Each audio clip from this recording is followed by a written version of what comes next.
Welcome class to our next lesson in our unit on the Age of Imperialism between 1848 and 1914. I just want to recap a little bit on what we've been doing in the previous weeks before running up this lesson. Last week we looked at the 1957 Indian Mutiny, also known as the Sepoy Rebellion, as we discovered, and a few other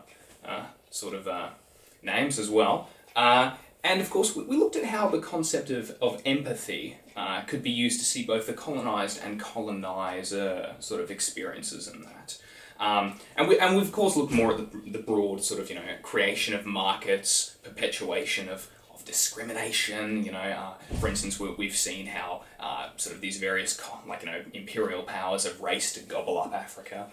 And so today we're going to be doing something a little bit different, but using these previous lessons as a bit of a bridge to jump onto our current point, which is looking at these second-order historical concepts of ideology and belief and change and continuity. We've done a little bit of the second one, but can anyone tell me what ideology refers to?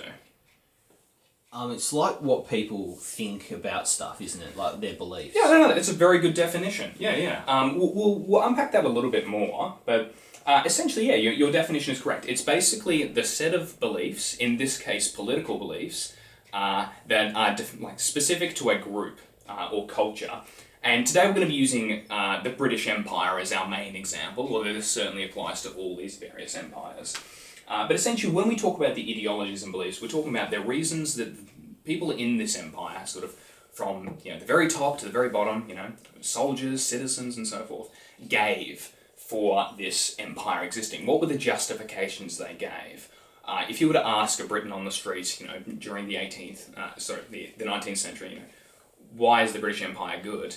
What reasons would they give? And of course, we'll be looking at how these ideas changed, but also how they, in many ways, stayed the same, because they were always used to prop up this institution. And I'm going to be exploring three basic ideas, or we will. That of nationalism, white man's burden, and scientific racism. Can anyone tell me what nationalism refers to? It's okay if you don't know. Yeah. Yes? It's like when people really love their country and think that others aren't as good. No, that's a very good definition. It refers to sort of an extreme version of being patriotic. Patriotic is when you love country. To be nationalistic is when you think your country is the best, is superior, and in many ways deserves to rule over others. And of course, we've seen that with every one of the empires. And so, basically, it's the idea that for instance, Britons, as we've seen, think of themselves as cultured and democratic, and they see the Russians as, naturally led by a strong leader, rather husky. So what I'm going to do is I'm going to hand out this sheet for you guys. It's an artifact we'll be looking at. And essentially, it gives three major examples here for each of these: nationalism, white man's burden, and scientific racism, which we're going through. Here you go, just these ones to hand out, thanks. And I'll just pin this one up here for the class to see. And so to do with that first example I've talked about, we've got a song from the Crimean War, which we haven't quite studied and we might not get time for, but it's essentially a war between sort of France and its allies, and of which England took a large part, against Russia, which was trying to attack the Ottoman Empire. And the reasons for that are various, and we won't quite go into it, but we get this example in the chorus here.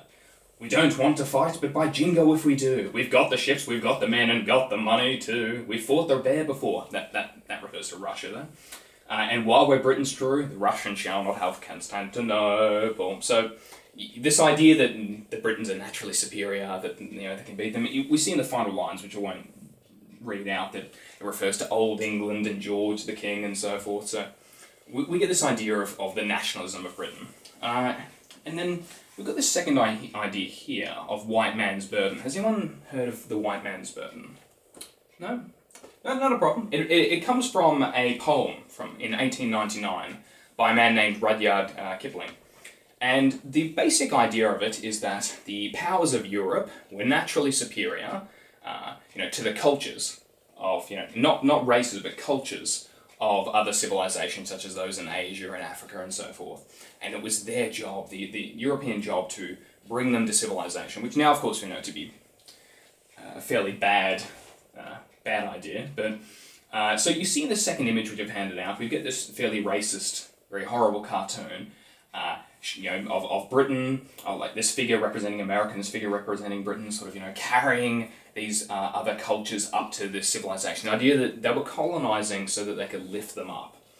And it's worth taking a look at how that's presented, which we'll get to in a sec. The last concept I'll be introducing today is the ideology of scientific racism. I'm sure, have you studied Darwin's theory of evolution in science yet? Yes? Yeah, okay, good. So I won't give you the big introduction to that one yet then. But essentially the idea that comes out of it is we get this very wrong idea that one race of mankind, or humankind, should we say, is superior to another, naturally superior. That the strong survive and the lesser die off.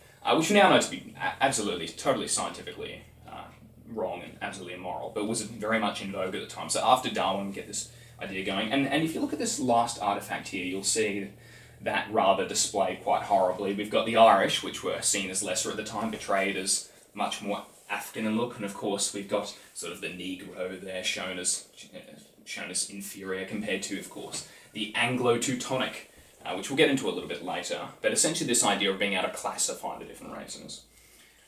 Yes? Like the guy in the middle kind of looks like a statue. Yeah, that's a very good example because we see them sort of almost this classical image, almost sort of a Greek-Roman sort of aspect.